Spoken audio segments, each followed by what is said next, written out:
So now you already know the idea of our call to action. Let's talk more about the difficulties and our solution. For us to implement new vending machine, we will need a financial source. Therefore, in this situation, money will be a problem.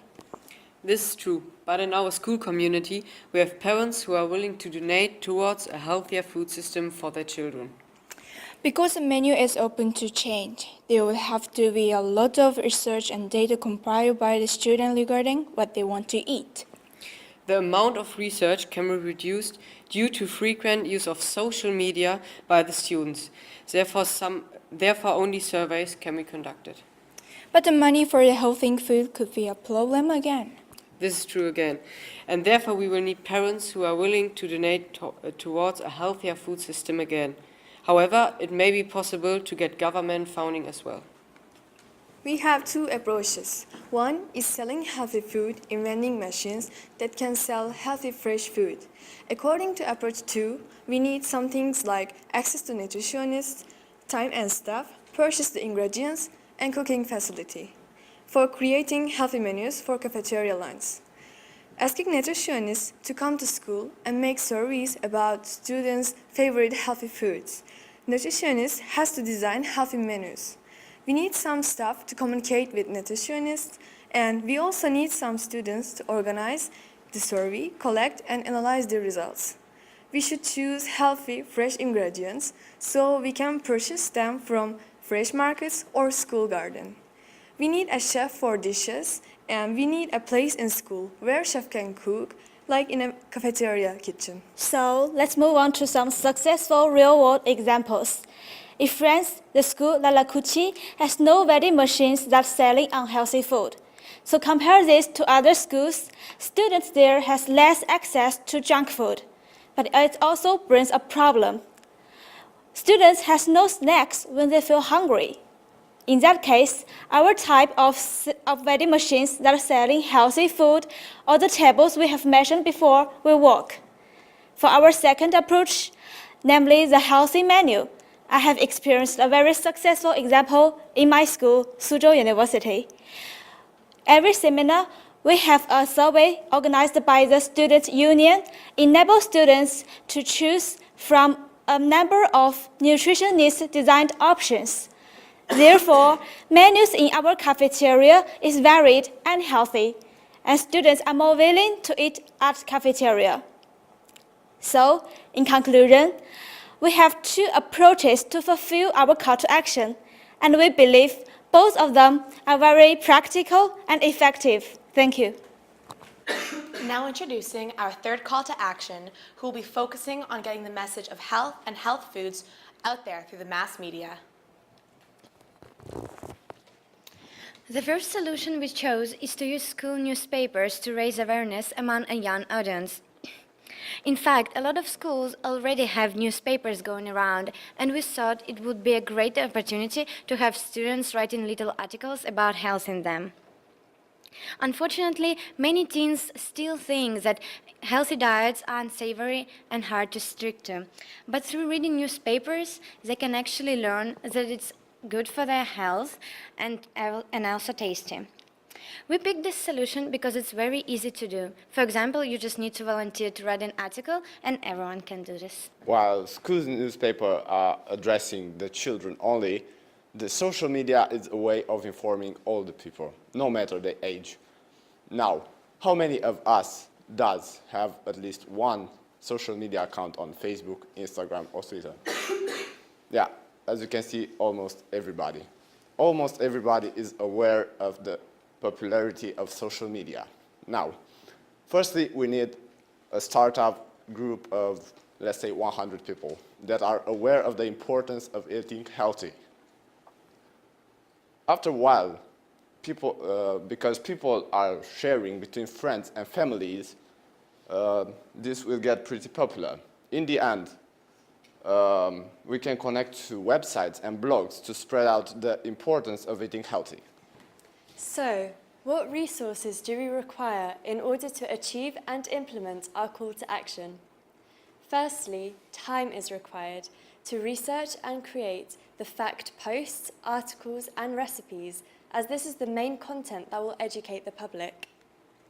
Secondly, the main principle of media is a platform to share on. Therefore, we will need to set up a social media account, which is very simple and free to do, such as on Facebook, Twitter, or Instagram. Already, any connections that we have can come into play, as good methods to spread the facts are through the individual websites of our 21 member schools or through newsletters which are distributed to and read by the majority of the student body.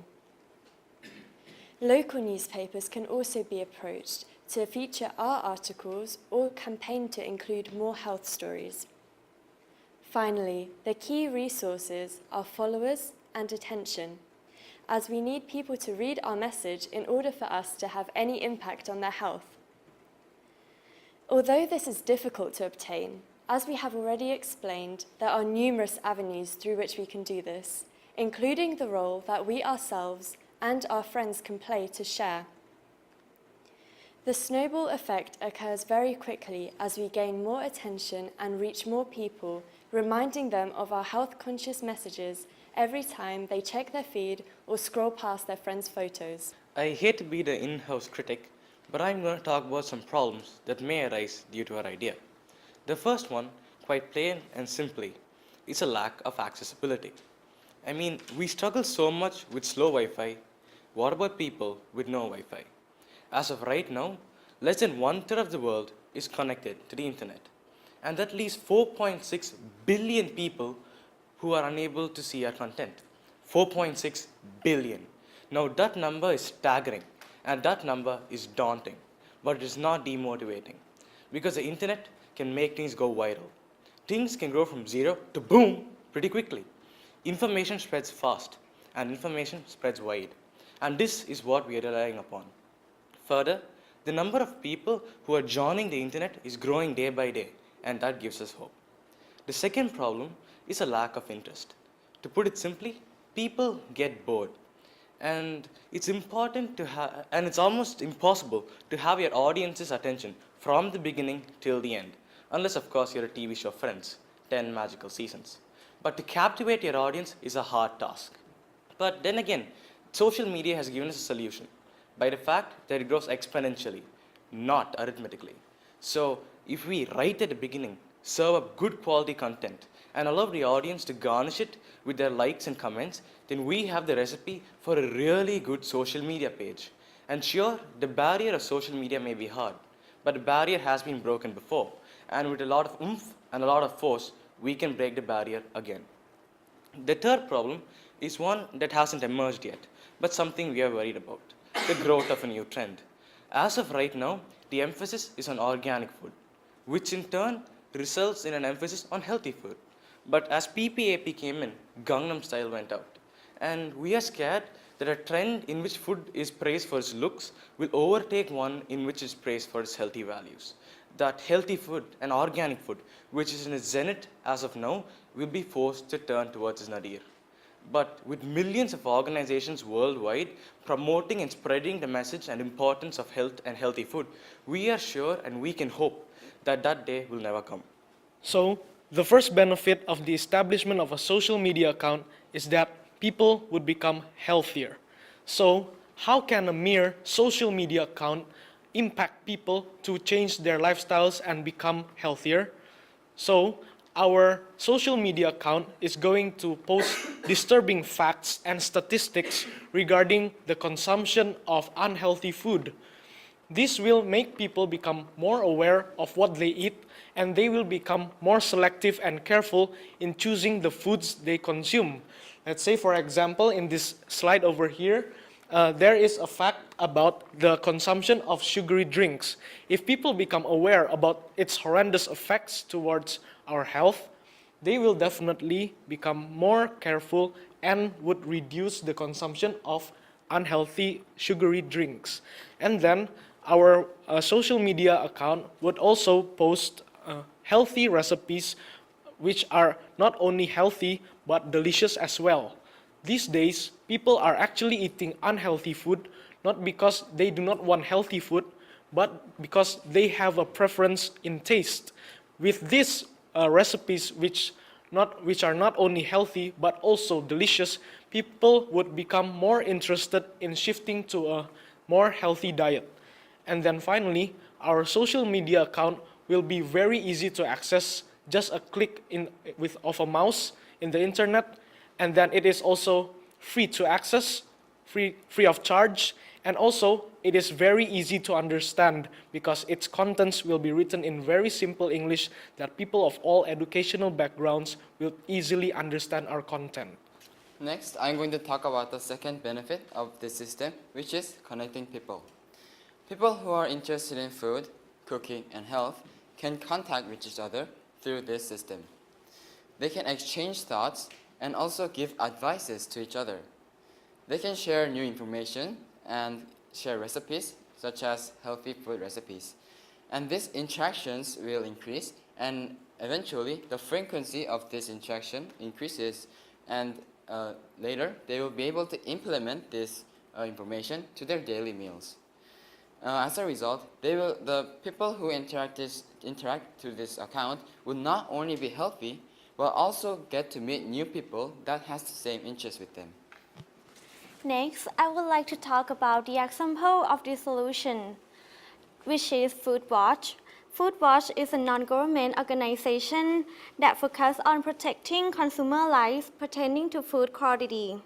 They will criticize any wrongdoing in social media that relate to food and health in order to protect the consumer, as well as publishing reports in the press and mass media about it. FoodWatch promotes ideas about food, advertise and inform the consumer. They will expose the misconduct of advertisers and give advice through mass media. The success of FoodWatch proves that there is a need for a solution like ours, and our call to action is likely to thrive and improve the lives of people. Yes, so in conclusion, the community, school, and mass media has to work all together to make people healthy. The community should hold public health classes through meetings, events, and modern technology, and inform people about economic shopping, having healthy food, and exercising.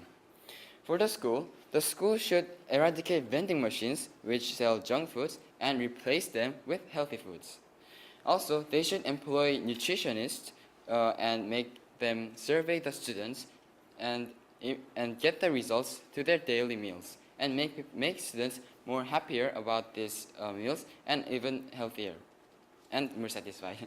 And for the mass media, the mass media should make accounts that connect various websites. From these websites, they can get numerous information about healthy food and health facts. As you can see, the community, school, and mass media has to cooperate with each other to make people healthier. However, these solutions and our calls to action to this significant issue of health would be impossible to be accomplished without the assistance of the global society.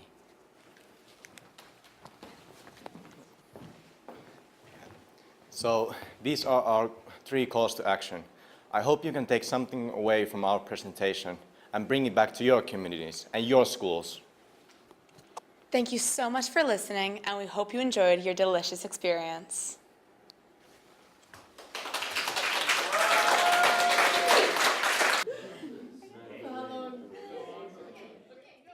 So we represented health, and it was honestly really stressful at the beginning. We did a lot of hard work, but nothing really seemed to get done. But in the end, we all came together and we did an amazing job. And I'm so proud of everyone on the health team. Honestly, you guys, you're amazing, and I'm going to miss working with you. Our health team was very stressed out at the beginning. We didn't think we were going to get along and do this. There was so many different views on how to solve a problem, and nobody wanted to compromise their view for another's, but by the end, everyone just agreed that we found a common solution, and we pulled ourselves together and made this amazing product that we didn't think we were going to be able to do at first, and it felt really good to work as a team, and we couldn't have done it without each other. So thank you all to the health team for pulling through together. We love you. Thank you. Thank you.